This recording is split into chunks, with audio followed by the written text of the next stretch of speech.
training camp is underway. And before we get into the show, we need you guys to touch all your bases like they're doing in training camp. You need to. This is your call to action. Make it happen. As Tim Gunn says, you make it work. Spotify, iTunes, Podbean. Subscribe to us. Give us some comments. Let's have some fun. You know what? If you comment, there's a chance you could come on the show and discuss. We'll do that. We'll throw out that to anyone. You know, Topher can be found on Twitter at Cochran108, me, JMendel94, and In The Hunt. Wherever you are, you're in the hunt. So join us. Training camp's underway, and let's get on with the show.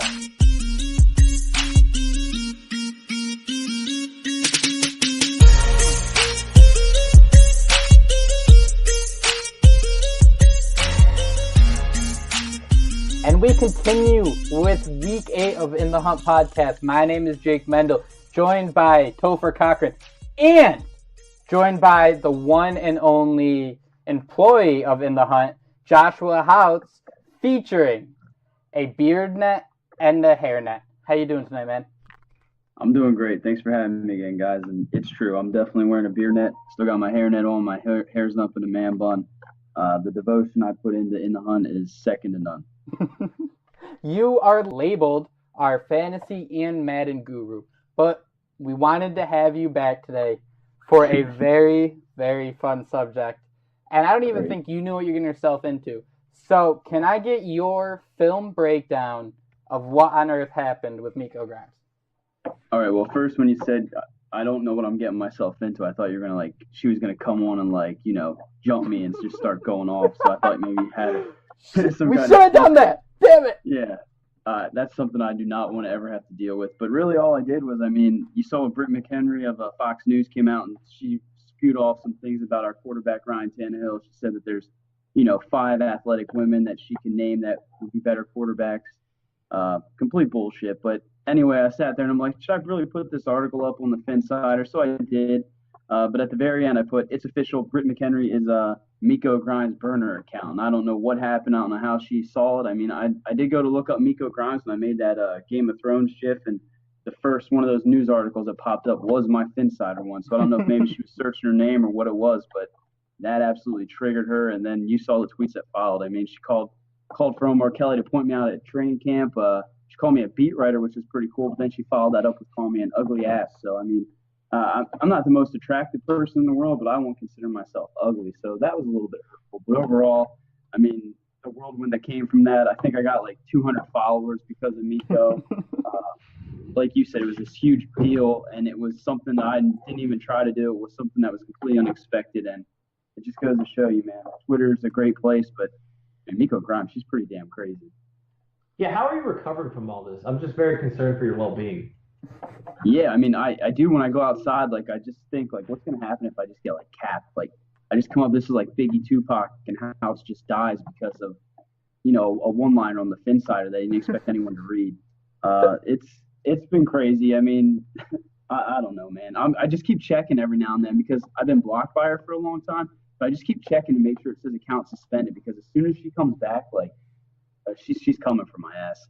Oh, yeah. That was so funny, though, when I saw that her account was suspended.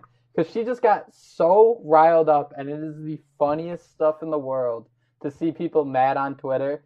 And it's even funnier when it's someone who has no reason to be mad on the internet, like a Miko Grimes, who has a pretty decent career as a radio host. Oh, and she's married to, a football player. And it's just so great. That line, when you told me the Britt McHenry's burner account, or she's the burner account of Miko Grimes, I was dying. But I want to take a step back for a moment because the Britt McHenry tweet, she had a couple and she deleted them. But one of them she left, she goes, I could pick you 5 athletic women in wide-ranging sports. And she names only 4 and she goes, oh yeah, that famous player in Seattle. How dumb can you be if you can't even do a Google search to look up this player's name, even though you want to say, I got 5 names. But I don't. Yeah, you know what the worst part of that is? Maybe I'm just dumb and don't really pay attention to, the news and all that stuff. But I thought, isn't there a blonde chick named Tori or something? This whole time I thought Britt McHenry was her. So I don't know what the hell is going on. Are you referring to Tammy? Yeah, maybe.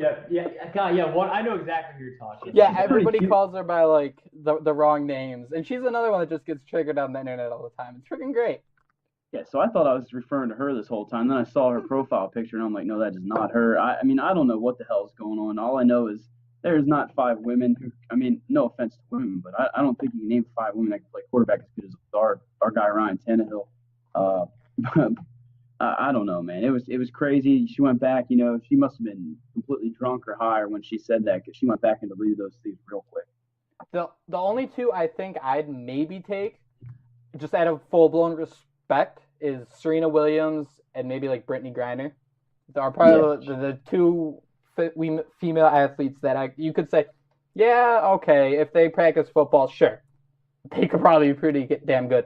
But Houtz, you just worked for 12 hours. So how do you feel about talking a little Miami Dolphins football? Man, I'm always down for that. I'm excited about this. Training camp's here finally. We finally get some football. I think tomorrow's the first preseason game, even though we're going to see Lamar Jackson just on the sideline looking awesome and shit. I don't know what to expect out of the Hall of Fame game, but we're all just happy football's back. So I'm ready to talk Dolphins football. The only thing I'm excited for when it comes to Hall of Fame game is just a kickoff. It's just your basic kickoff. And you watch it, and then you remember it's Flacco, and you're like, all right, I don't need to watch this anymore. Yeah, it's so bad. I think that's the one game where you're watching it and you just hope it ends, but this whole time you just been waiting for it to begin. So it's quite confusing. But yeah, we're going to see Joe Flacco probably not play at all. Lamar Jackson probably won't do anything. I don't know what to expect, but it's football, so it's good enough for me. I think the thing I'm most excited for is the football music. Oh my God. Other than the Hard Knocks theme, I think the Sunday night football game. Okay, real quick, power rankings as a group. We got to do the best football themes. What do we want to put at number one? I think we got to do Hard Knocks.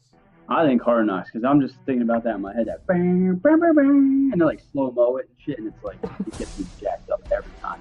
You hear that first high note, and you're kind of like a dog who hears a whistle. You're like, your ears perk up. You're like, where is it? There's a football somewhere. And that's a crazy montage of guys that aren't even going to make the roster, just walking into the weight room and stuff, and just get all jacked up. For me, I like the Fox Transformers.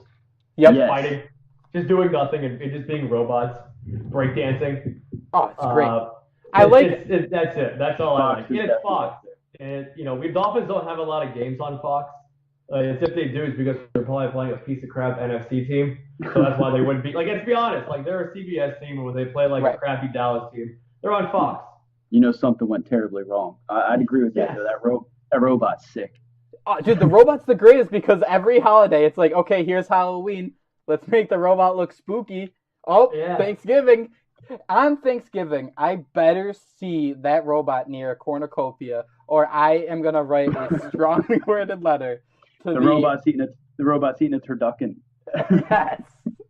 What's funny? I was watching UFC the other week, and the freaking robot was on there in between commercials, and I'm like, what the hell is going on? That robot should only be around for no days off. No days off. Yeah. I mean, that used to be the Sunday guy that just came out, and I mean, he was freaking. So, Houtz, what receiver have you been most excited to listen about so far in training camp?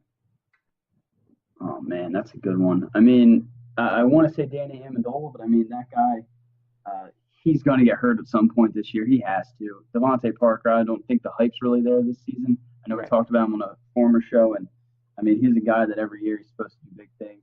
Still, he's probably the most consistent. For me, I mean Isaiah Ford, he's a guy who I know that many people liked him. I mean, he was a guy who you really didn't see falling to where he did, and Miami snatched him up. It was kind of disappointing when he got injured last season. He's a guy who, I mean, he's turning heads during training camp. Might be the cliche guy to name, but I'm excited to see what he can do. Another man, I mean, Jakeem Grant. We saw what he could do towards the end of the year. He mossed the Patriots on, I think it was Monday Night Football. I can't really remember.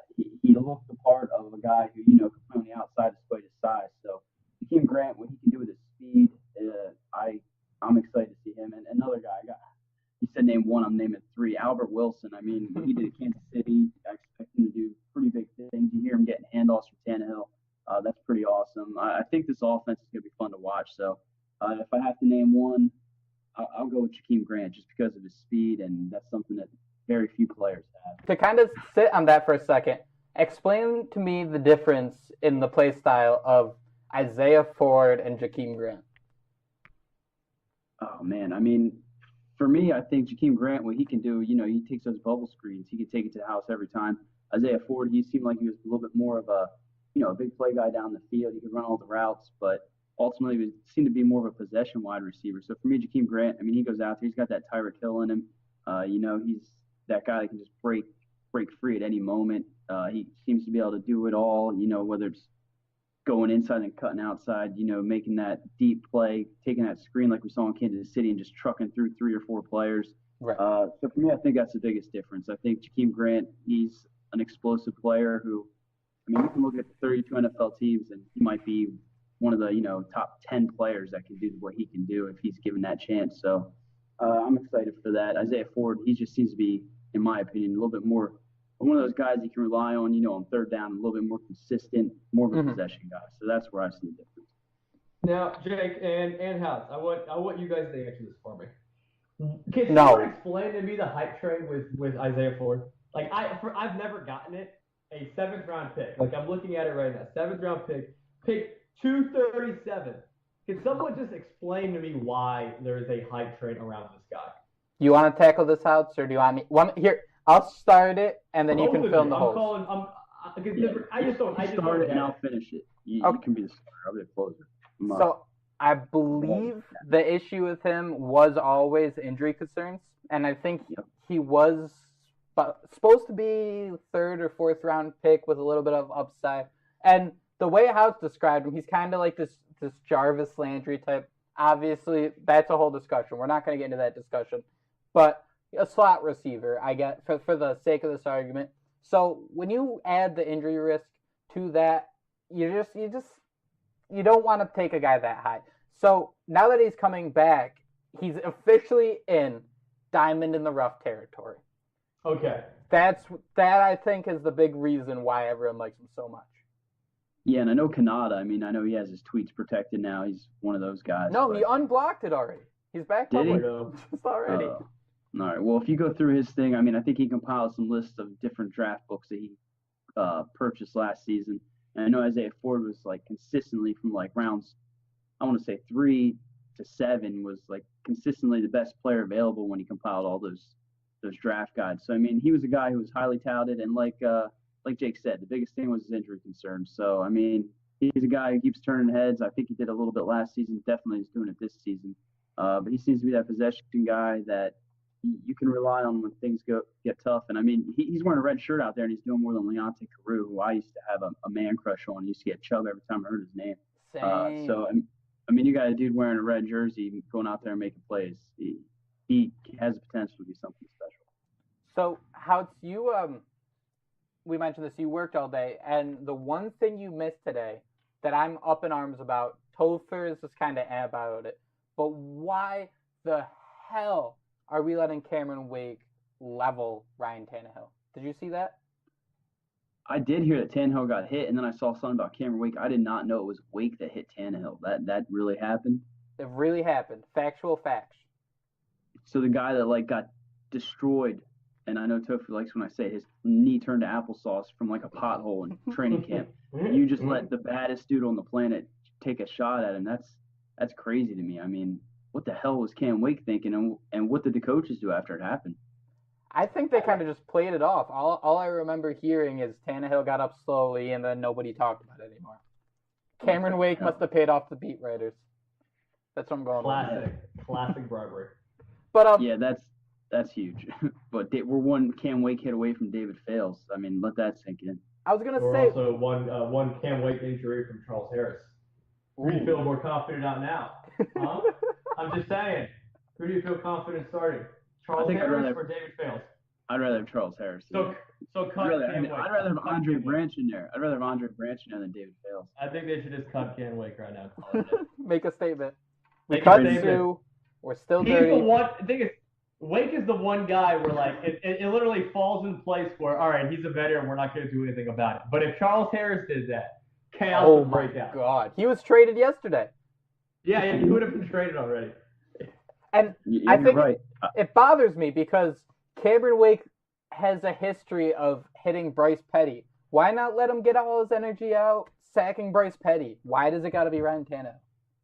Or Osweiler. I'd like to Osweiler. see either of those guys get their ass kicked. He's too tall to tackle. It's a fact. Yeah, he's way too tall. He looks like the dude from Twilight. I don't remember what his name was. Edward Cullen. Wow, Yeah. Topher. Wow. We'll go with that, yeah. Yeah, That's sure. That's Brock Osweiler. I like that. That's a really good comparison right there. But who's going to be turning kicks this year? Damn. It seems like they're all kind of doing it there. I mean, so for me, I think, man, is Jakeem Grant going to get kick returns again? I mean, he's a guy that, like we said earlier, has that big play potential. I think I'd give him those opportunities. Let Amendola, let him stay as far away from those guys coming down the field, going straight for his head. So I'd say Jakeem Grant wins it. What about you guys? I think it's actually probably going to be Kellen Balaj.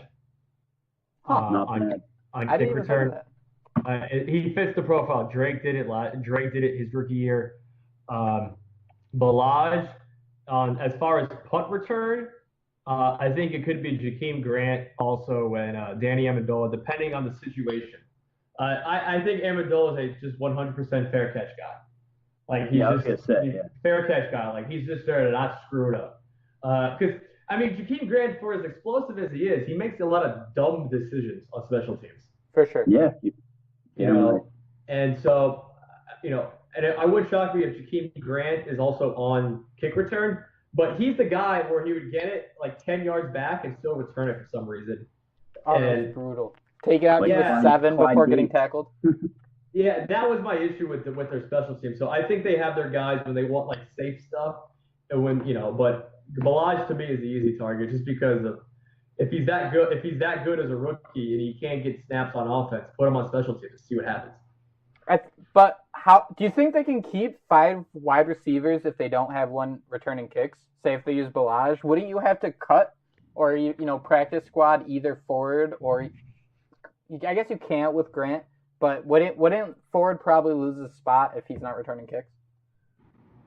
I almost think Ford. I mean, it might be the homer. I mean, but I think he goes on that practice squad. Someone's snatching him up. So for sure, I think this team will keep 6 wide receivers. I kind of see Grant doing it, but Tofu made a great point about Balaj. I mean, everyone keeps hyping up his playmaking ability. Why not give him chances on kickoff return? All right, I'll give you a little alley-oop here. What's been your mostly? So you're scrolling through Twitter. What is the one tweet you've seen or topic you've seen that made you most excited about camp this far? All right. Well, my first one is just going to be real quick. Raekwon McMillan. Anything about that guy gets me excited. For sure. It has to be Mike Gesicki. The guy that we keep hoping to be our Gronkowski. We needed a tight end for forever. The last one I remember is freaking Randy McMichael. So I mean, this team is in desperate need of a tight end. It's kind of a huge part of Gase's offense. So every time you see Gesicki go out there and make those one-handed grabs. I know you talked about Wingfield. I mean, I think his tight end coach came out and said that wasn't a top 20 catch. That was awesome. That got me. So I mean, it sucks that AJ Darby gets hurt, and that's when Gesicki gets these first-team reps. But whatever it takes, I mean, who cares if he can't block? That'll come to him. He's going to be our Jimmy Graham in that red zone. He's making those one-handed back shoulder catches. Who really cares whether or not he can block? Were any of you worried about seeing a Kenyon Drake fumble today? Because I was fully expecting one of those to take place, and if he keeps doing it, you're going to get the Frank Gore conversation at the start. Yeah, I saw that today. The Frank Gore's like that wine that you just sit in your basement and just keeps aging, getting better. So, I mean, I think I talked about it on our fantasy show. I said about how I traded Freeman for Kenyon Drake. I mean, that's going to come back and bite me in the ass if he keeps fumbling because Frank Gore's definitely going to see more carries. I mean, how much stock do you guys put into, the Dolphins team store? They keep showing these Frank Gore jerseys that they're selling. I can't get a Raekwon McMillan unless I customize it. So, I mean, you got a guy like Frank Gore, but they're pretty, they're putting him out there. Is that just hype, or is that a guy who's going to come in there and, take legit carries from Kenyon Drake? I think that's like a marketing 101 thing. I think they know that he's just from Miami, went to the U, and fans eat that shit up. He's likable. The coolest thing, the first game I saw in Miami was the Dolphins and Chargers in 2013. And I just remember Lamar Miller breaking through for a touchdown. And 70% of the stadium held up the U. And it was so cool to see. And I think just Dolphin fans eat up that shit. The Hurricanes are basically their minor league team. And then you got the Dolphins, if you want to call them a professional team, they'd fit that. 100% agree with you. Local guy, it makes total sense. I'm not shocked, and it's smart by them to a Frank Gore jersey out there because he's a Miami guy. Like Jake said it, he was born down here, and you have to have that out there regardless of his age and regardless of where he is on the depth chart. It's easy money. Just to throw this out there, I'm looking at stats from last year, 961 yards. It looks like in his 13 seasons, only 4 of them did he finish under 1,000 yards, and most of those were within like 150. So, I mean, Frank Gore, I mean, dude just doesn't age. So I think you guys are both right. But from a fantasy perspective, I think he's going to snipe some goal line snaps. So for sure, we'll see where he goes. Was it a 1-year deal? Is that what he signed with Miami? Yeah, for better basically like the league minimum. He's basically for playing for free. He's Udonis Haslem. That's basically who he is. That's one hell of a free player that we got. Yeah, but for sure, I think because you started this conversation yesterday, I think you did at least, or at least you added a really cool pie chart to it. Yeah, I googled how to make a pie chart, and there he had his balls to have a pie chart. I'm like, what the hell is this? And like, I posted it, and I'm like, damn, that looks nice. I'm on top of my pie charts. But you were talking about each running back, how many snaps they're gonna get, and when we try to like project, and fantasy's all projecting, I can't see Gore getting more than 10, 15 touches a game at max, and probably finishing the season maybe 600 yards. Maybe 4 or 5 TDs, depending on how good the how well the team is, excuse me. But I still think Drake's the guy just for the explosiveness, the big plays, and I think the Dolphins are going to try to pass the ball within the 10-yard line a lot more than they're going to run the ball. Yeah, I completely agree. I think those last 4 games from Drake, though, just kind of, that's all I keep going back to. I just keep seeing what he did. I think he was like top in the league at rushing. I mean, he's an explosive player, so let's just hope he can stay healthy for a full season. If he does, I mean, big things are going to come. And going back to the red zone, Gase could sit here and just write up any play for a guy to get a touchdown. Like he could design plays, and they have the guys now that like they have the tight end Gesicki, to go ahead and just throw the ball up. So they also got Parker as well to throw the ball up there for him. So that's what they're leaning for. They got Amendola as well, and I think in the beginning of the offseason, when the Dolphins signed Amendola, I remember seeing some stat out there that he's basically automatic in the red zone as far as scoring touchdowns. For sure, yeah. But I mean, what's interesting is Amendola always had his best games when Gronk was out. I don't know if they just used him in the same way and they adjusted for Amendola's quickness over Gronk's size, but I always think back to last season, I think it was early in the season, where they had a misdirection with Landry, ended up being wide open to walk in for like an 8-yard touchdown. And having 1st and goal at the 8-yard line is like the hardest thing in the world. I'd rather have a 1st and 10 at like the 14 so you can kind of move a little more. But I have really high expectations for this team in the red zone because I think Gase, he talks the talk. We all think he's this great offensive mind. His job is to make defenses look so silly in the red zone, kind of like that Landry play we saw last year. So, twice. Yeah.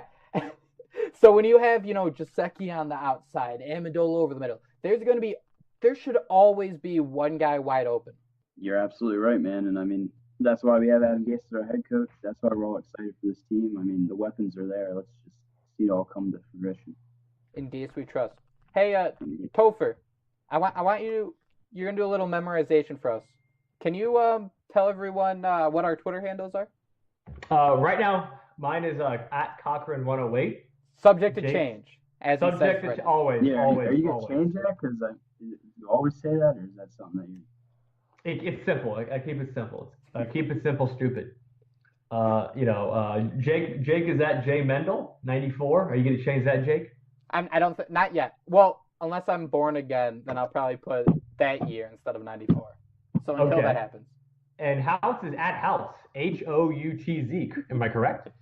Absolutely. I don't know how I got that. I know there's a lot of people with the last name Houtz. I must have been one of the first. I've been around on Twitter for way too damn long, but I'm not getting rid of that one. And Topher, where can you find this podcast? You can find this podcast on iTunes. The preferred way is to just download the app on it. If you don't, just download the app, the Podbean app, and go from there. Or you could go ahead and it's our platform. Or you could just go subscribe to us through iTunes. We're also on Spotify as well. But like us, review us, follow us, and all the help. We're getting. I think we've gotten better each week, Jake. I feel like that's a confident thing to say, and I just can't wait till the season begins. I actually have one more question for Houtz now that we're talking about all this. We have gotten better every single week. We've gotten more views every week. And we really, really need those, comments, reactions, because that's the only way we're going to get better. We need Coach screaming at us to get down lower, to wrap up, and we need to make sure we're doing that. And Houtz, how do you feel knowing that Sutton's episode has 3 more views than yours? Well, listen. I was a little pissed off because I saw how much you guys kept retweeting it and hyping it up. And I'm not gonna lie, I was a little bit jealous. I know you keep saying I'm the first employee in the hunt, but every time I saw that damn thing on Twitter, I was getting so pissed off. And then Sutton had the nerve to say, "Yo guys, my episode's gonna beat out them soon." I'm just saying this mother effer, had his podcast tweeted out about 50 more times than mine, and this dude only beat me by 3. I was a little pissed. I'm getting a little pissed just talking about it, but congrats, Sutton. You got this one, Sutton. I will say though, everything has turned the page since we've had you on. That everything has been trending upward since you've been on. You were the spark. So thank you. You caught that first 3rd down. You converted our first down, and we're just driving towards end zone right now because of you. Driving towards 6 and 10. And we'll be in the hunt. Hey, Nate. Woo! All right, Houtz. Thank you so much.